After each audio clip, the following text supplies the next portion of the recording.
Hi, this is G from Native Speakers Academy, and welcome to our special presentation today. This is the case for the abolition of tests in high schools.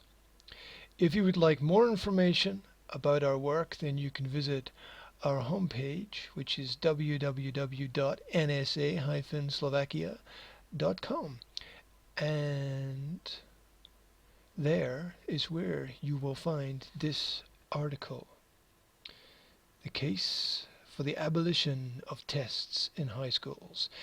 It was originally posted on the 15th of May 2013 and updated in June with extra references and quotes. So this article has been out for some time, but it never dates. It is far more relevant today than it was when it was first written. And as we go through the article, I hope you will be able to see this. So, if you are sitting comfortably, we will begin. I do not carry such information in my mind, since it is readily available in books. The value of a college education is not the learning of many facts, but the training of the mind to think. And that was Albert Einstein in response to not knowing the speed of sound, as included in the Edison test, quoted in the New York Times on the 18th of May 1921.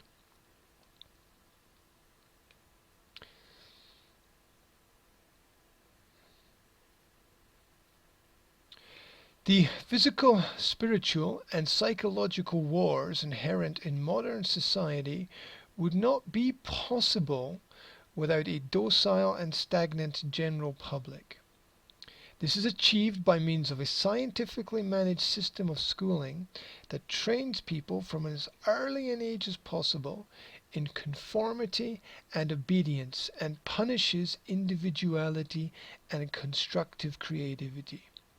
Devoid of any real-life experience and personal responsibility, the students lose their personal identity as the values of the state education institution are forced on tomorrow's generation. Need to correct my grammar. There should be an apostrophe there. The most fundamental and absolutely essential element of this meaningless form of psychological child abuse is the incessant classroom test. And for all you teachers out there, I want you to think deeply about this. You know deep down inside that tests only relate to tests. And there's only one real test, and that is life itself. Let us continue. There are sadly as yet no qualifications for virtue and wisdom. There are no real grades for personal improvement in an area of personal interest, assisting a friend with a complex math problem, or helping your mother prepare the dinner after a long day. This is, of course, not by chance. It cannot be. Yet we have the best educated minds in the business working night and day to solve the present problems of government education departments and create paths to future solutions. Or so we are told. This is the subtle manipulation of our present analytically abstract society that has completely lost its direction and knows not which way to turn.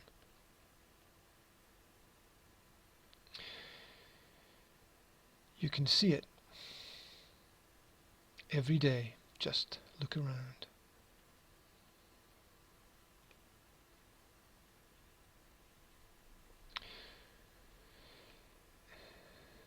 These are, excuse the tediously obvious pun, testing times, and also times in which, if you attend any high school, you will be unable to avoid tests. On an almost daily basis, there will be some form of assessment designed to mark your progress and check the well-oiled, systematic machine that is the modern timetabled school system doing its methodical, mechanical job, churning out students with few practical skills of any use, and a schizophrenic collection of irrelevant facts and outdated memes. Get my pronunciation right. It would also help if I could read today. Of course, there are exceptions to this rule, but in time, these beacons of success are either weeded out of the system or drowned in a sea of paperwork that nobody really reads. Those shelves are stacked full of useless papers in universities. Just enter any office, who cares? I thought the introduction of technology was supposed to reduce the amount of paperwork and give us more free time. We bought that lie, didn't we? So, why do we have so many tests? I could answer that now at the beginning, but I will leave that to a later date, as a more important fundamental question would be, are these tests of any use at all? I suggest not, and there are many good reasons for this opinion that we should and will explore. Tests are of course a complex, taken for granted issue that affect almost everyone I have ever met, and so there is a simple need to at least probe the logic involved in their almost universal application. From the perspective of intrinsic and extrinsic motivation to what happens if I remember the answer to a question 5 minutes after the exam, there is a lot to consider that often passes by unconsidered. So let's begin.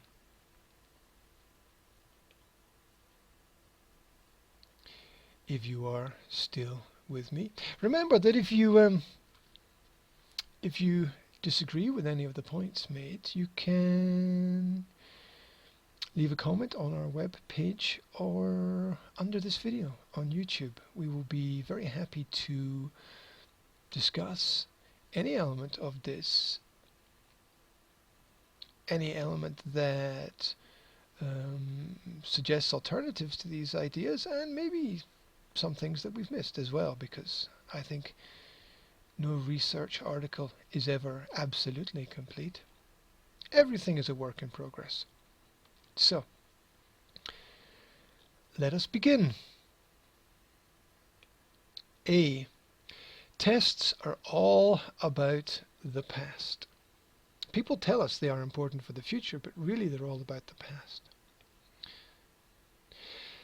They are no measure of future success or ability. They focus on a retroactive skill that requires the recall of recent information for a limited period of time only. Besides this, who really knows what skills you will need tomorrow? You may in effect prepare and plan for your test in advance. But what next? Correspondingly, the high volume of tests negates any need to consider the future. And it's not as if students have a measure in saying which tests could be done. Where is the student's ability to choose on what they would like to be tested? After all, they, alongside their parents, are the consumer of the education product. And, as has been repeated by thousands of test takers through the ages, all too often it's just a test of memory and not a practical application of real data or real-life skill. Furthermore, we can only marvel at the abject ridiculousness of being constantly told what to learn without any instruction as to how to learn.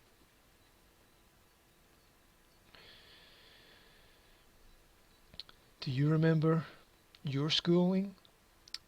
Do you remember how you felt about tests? Sleepless nights, perhaps? How important is all that today?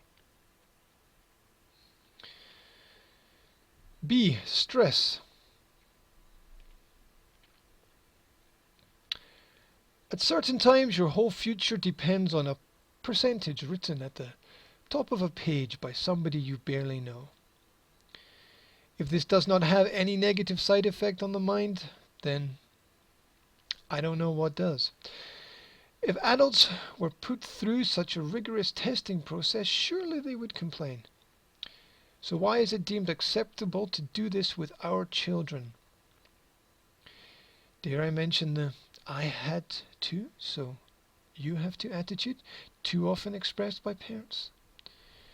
With such a strong focus on academic success, which is solely graded in assessment results, can we be surprised that students search for more creative ways to obtain good results? Essentially, regular tests, where it is obvious that more emphasis is placed on the end result than the actual process, encourage cheating by both pupils and teachers. See the links at the end of the article for examples of this. After all, a piece of paper is very important, right? And we all want to do our best, right? And there is, of course, a correlation between success in school, qualifications achieved, and future job prospects. Because we need the government certificate in this government program. And so a lot of students do understand that they need good results in order to have enough financial resources in the future. So there's great incentive to find ways around the system rather than through the system. I could recount to you situations of dissertations being paid for and written by other people.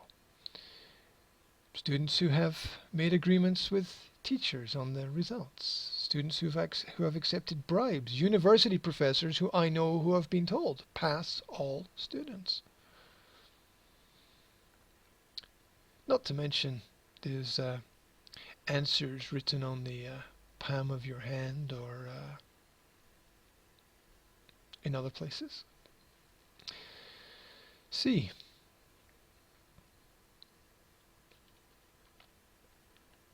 School itself should not be a science laboratory.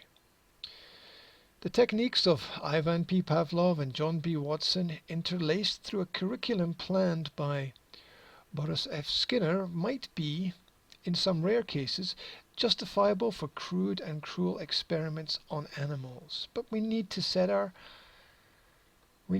values higher. We need to set higher values, even, on the children in our communities. Science, now laced with the fervour of religious fanaticism, global warming, now climate change, has always had a close relationship with means and averages. But is this a suitable way to approach the development of young minds, which, when regularly are left to themselves, prove to be highly diverse and flexible, with ample innate ability to solve problems? Students, like animals, are being sorted or even farmed into horizontal groups of knowledge where nobody can help anybody because they are all at the same level, and as a result will progress at the pace of only the slowest in the group. Learning, and that's real learning, is a vertical process being handed down through the generations of knowledge and experience that we have built up. Are you still with me? Remember, feel free to disagree with any of the points that are made here. Section D. Tests have no relationship with the real world. There is a rather large disconnect between the conceptual application of tests in a controlled learning environment and communication and survival in the real world. When the average student graduates, he does not really feel that school examinations have prepared him for careful navigation of the labyrinth of social, societal, legal, and financial rules that dominate our everyday decision-making process. How prepared Are they to negotiate the fine print of business contracts, mortgage legalese, or interminable changes to accounting regulation? Random historical factoids do little to help us with the important choices in life, such as who to marry, which insurance company to use, or how to rebuild the garden fence, rewire our home electricity circuits, or fix an overflowed toilet. We do not ask the local librarian for her results in school, nor the mechanic at the local garage whether or not he passed his final school exams. Furthermore, who really cares?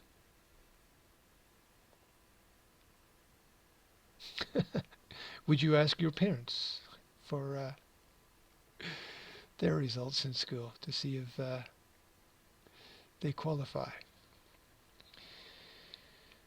E. It simply takes up too much time.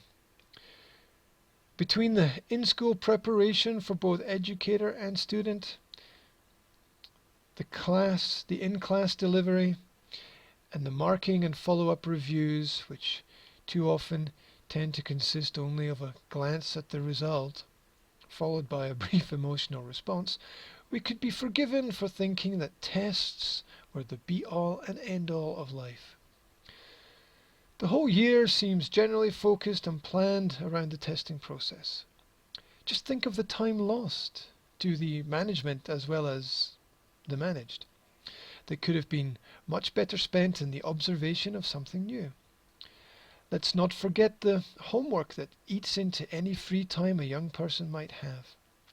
In addition, there is also the fact that way deep down inside we know we will only be required to hold the data for a limited short-term period of time. And so in many students with whom I have discussed this issue, the brain appears to psychologically dump all the data right after the exam. Just try testing a student on the data at a different time in a different place. Few students can remember after summer what happened before summer. Then there is also the artificial concept that school is the only place where we are allowed to learn, and that has knock-on effects as well. And what that means is that the brain tends to shut down in situations where perhaps it shouldn't. Section F, our final argument. All true learning comes from inside the individual. Either from the outside looking in or the inside looking out, it is hard to be objective about the learning process. Science, that great bastion of infinite redefinition, would, at the drop of a hat, have us believing that we have come to a great understanding of the world around us. Yet it seems to constantly rewrite the book of knowledge, adding and removing where it sees fit. The plain truth is that the more we study the world around us, the deeper the rabbit hole appears to be, and the less we are prepared to admit our own shortfalls. This, of course, is just a simplification of the unquestionable reality that no matter how much we learn, we are left with the inevitable conclusion that all we know is that we don't know. Perhaps we should apply this concept to the idea of tests, which are, of course, an external application and review over an internal process. And that, if we are to be truly honest, is no measure of any real value. And remember as well that the great difference between those who consider themselves as experts and those who don't is that the more you study, the more you know, the more involved you become with different subjects, the less you realize you know. Every time you open a new door, there's always a larger volume of information that you don't understand compared to what you do understand. So a real expert would never fully consider themselves to be an expert. Of course they might know more, but It's that contradiction that is observable predominantly in things like politics, where the educated know that they don't know, and the uneducated think that they do know and therefore can tell everyone else what to do because they think they know what's best for everyone. So the educated tend not to go into politics where those who think that they know do. And so society just revolves in endless circles of ignorance in that area. Um, the quality of our society is mirrored in general by the quality of people involved in our organization of society. So when you begin to understand intelligence, you see that we've got a very, very long way to go, and that it's much earlier than we think it is. Let us continue. This information forms a collection of reasoned conclusions from observations of the effects of tests on students over many years. Modern school tests are little more than an attempt to command and control a complete element of society that, in the worst cases, has the effect of removing all free will from the individual, not to even get started on the effects on creativity, motivation, and self-determination. It is not, is it not? Let's read it correctly. Is it not simply amazing how much of what we automatically consider to be an inevitable process on our journey through life has very little real positive effect on our quality of life? Keyword being positive. Long-form written tests, which required more complex cognitive processes and once held some value, have long since been replaced in many areas with a multiple guess scenario. What does that teach the next generation? Teaching itself is to learning as speaking is to listening. There is a symbolic relationship between the two, and they can work in harmony, but yet they may also disconnect and have little in common, as is the case here. Learning, which is actually a natural process, is not a process which can be forced, as that will only lead to application of resistance in return. Children are not horses to be broken, but they are prototype remodelings of ourselves, flaws and all, to be loved and nurtured in a caring environment.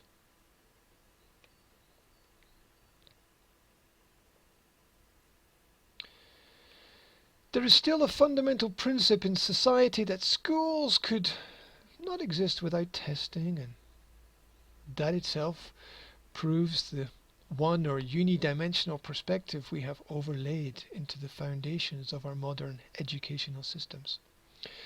It is a focus which is out of date, irrelevant, and harmful to present and future generations.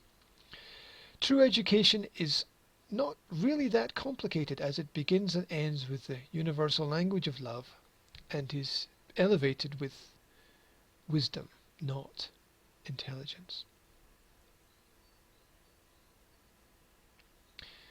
It needed intelligence to build nuclear weapons, but wisdom to not use them. As with those long-forgotten first days of mass education where students were marched military style by soldiers at gunpoint from their home to the schoolhouses, yes, that did happen. Not only have we lost the very means of true reason in education, but also we have replaced a natural method with a prescribed madness that does not and is never going to work in its present form. And unfortunately for the majority of tired teachers, we have misguidedly turned a once noble profession into a relentless daily lost cause. It is far beyond time to stop, rethink, and move on, especially if we wish to respect our children. Anytime the destination becomes more important than the process, we are in a race to the bottom. Consider life. Enough is already more than enough. Let's not perpetuate the tragedy of history and make the same mistake as our forefathers by placing blind belief in a system that has consistently let down the faithful. Let us make a wiser choice for future generations. Remembering, of course, those words of John F. Kennedy that an error does not become a mistake until you refuse to correct it. So, if a student up to the age of 18 freely wishes to take a test, then, of course, let them. Free choice and the ability to say no is essential for the growth of society. Otherwise, how you choose your friends, how you love and are loved, and how you live your life are the only tests that you really need to pass. Finally, let us bookend these ideas with a few more words from Albert Einstein. Not everything that counts can be counted, and not everything that can be counted counts. Thank you very much. My name is G, also known as Graham William Hendry. I am the founder and director of Native Speakers Academy, which is based in Slovakia. We are an organization that works in language education. If you would like more information about what we do, you can visit our home site, www.nsa-slovakia.com, where you will find this article and a lot of other information. My postscript to this article is, don't worry. The irony of somebody, of me, who prepares students to pass tests, writing an article about the evils of testing in the school system is not lost, at least not on me. Maybe I should remove the article from that sentence as well. There are a huge list of essential quotes on testing and exams. We can't go through them all because time is the enemy.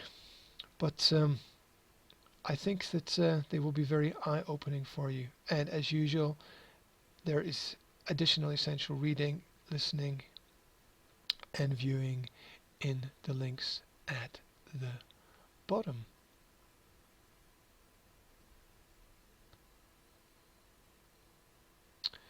So, I hope that you found something thought-provoking within this.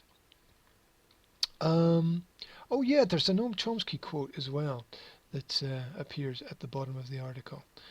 I'm not sure if you're going to be able to see it, but I'm going to read it to you anyway, because my video might be covering part of this. Noam Chomsky on tests and education. To teach to the test is the worst possible way of teaching. It is a disciplinary technique. It is a disciplinary technique. Do you understand that? It is a disciplinary technique. We are disciplining the children by giving them tests against their will. If you've got an idea that you'd like to share about tests, or you'd like more information about this subject, or you'd like to discuss this further, we also offer free HD Skype consultations for students, teachers, business people, and researchers. Again, just send us an email if you'd like to explore this topic. Thank you very much for paying attention and staying with me through the article. I hope to speak to you again soon with another special presentation. Until then, take care and have a great day wherever you are.